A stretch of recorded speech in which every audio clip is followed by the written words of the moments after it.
Today I'm going to show you how to take apart this LG dryer. This is a gas dryer model DLG 502W. The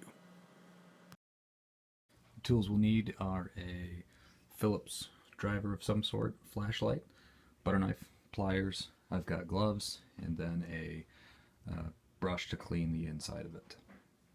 So to address the question of why a butter knife, well, we have a couple of screwdrivers and even a putty knife here. This putty knife would work if it was a little bit skinnier, but the idea here being, I'll grab my flashlight, I need to push in this tab here. So even my smallest screwdriver, you could see that the edge of it is going to start pushing into the top and it's going to nick up the dryer. And if we use even this little guy, again, even that is just too wide that it's going to cause a problem. The putty knife is just too wide because you're going to be hitting either the grommet over here or the grommet over here. The butter knife is just the right thickness that it will get in there and push the tab. So when I removed the top, I drew the butter knife across, and there's a little bit of a ridge that you'll feel the knife fall into, and then that's how you know you're in the right place.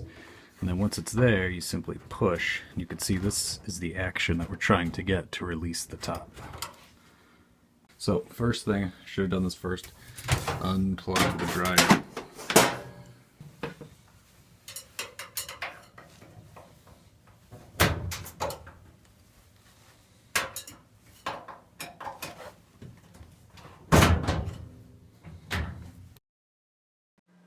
And now it'll lift straight up, and there's hinges on the back that it will rest on. Before we can remove the door, you have to disconnect the shut-off switch right here.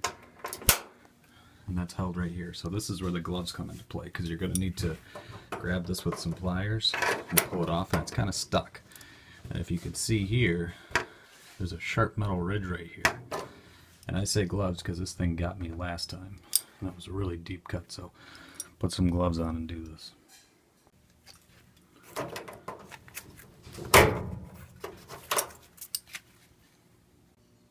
So next we're going to remove the front of the dryer.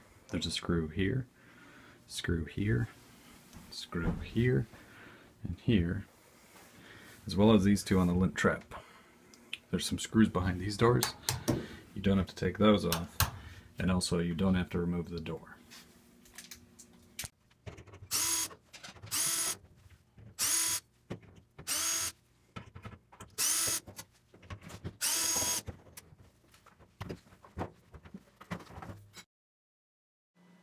Here you can see how the door rests on these pegs, and it'll just lift straight off.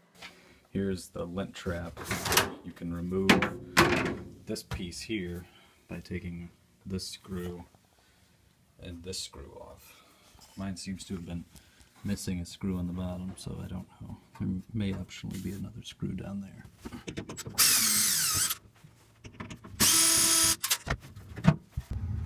So the final step, I've got my vacuum cleaner, I've got my flashlight propped up here and my brush. I'm just going to go over with the vacuum, suck out everything that I'm brushing off with my brush. You can see now there's some loose stuff that I've already brushed off, so I'm just going to continue on and thoroughly clean the built up lint off every single surface.